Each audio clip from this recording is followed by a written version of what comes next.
April 19వ తేదీ నుంచి April 25వ తేదీ వరకు, అంటే ఆదివారం నుంచి శనివారం వరకు ద్వాదశ రాశుల వారికి ఏ రకంగా ఉండబోతుందో చూద్దాం.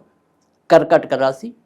కర్కాటక రాశి వారికి మరి ఏప్రిల్ 19వ తారీఖు నుంచి ఏప్రిల్ 25 మధ్య ఈ వారం అంతా కూడా ఏ రకంగా ఉండబోతుందో చూద్దాం.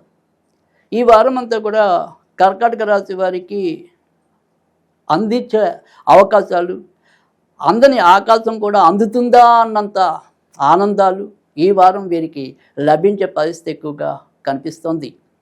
ఒక పక్క దేనికోసమో మనం ప్రయత్నిస్తుంటే ఆ ప్రయత్నంలో ఇంకా అనేక రకాలైన అవకాశాలు, ఏది అందుకోవాలో తెలియని వైనాలు ఈ వారం మిమ్మల్ని చుట్టుముట్టి ఉక్కిరి బిక్కిరి చేయటం అనేది కూడా ఎక్కువగా కనిపిస్తుంది.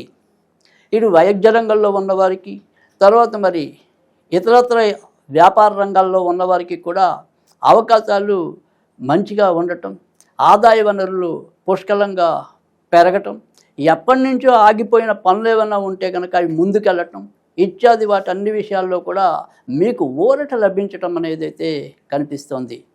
మనసులో మీరు మాత్రం అక్కర్లేని బెంగ పెట్టుకుని భావోద్వేగాలకి గురై మీరు ఇబ్బంది పడుతూ ఇతరులను ఇబ్బంది పెట్టడం అనేది కొంత ఒక రకంగా అచ్చ తెలుగులో చెప్పాలంటే ఓవర్ యాక్షన్ అంటాం కదా, అలాంటిది కొంత ఎక్కువగా కనిపించినప్పటికీ కూడా మిగతా దాన్ని మీరు కనుక కొంత నియంత్రణలోకి తెచ్చుకుంటే కనుక చాలా చక్కటి మంచి పరిణామాలు ఈ వారం కర్కాటక రాశి వారు చూస్తారు.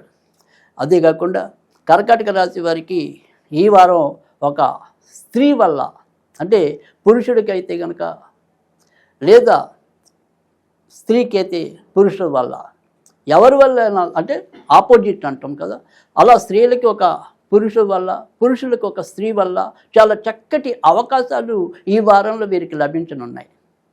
రాజకీయ రంగంలో ఉన్న వారికి కొత్త పదవులు కూడా లభించనున్నాయి.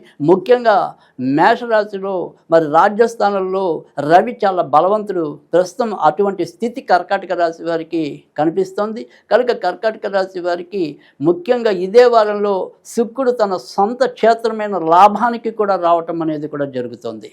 కనుక ఈ వారం ఊహించని పరిణామాలు, మంచి పరిణామాలు కర్కాటక రాశి వారికి ఎక్కువగా కనిపిస్తున్నాయి.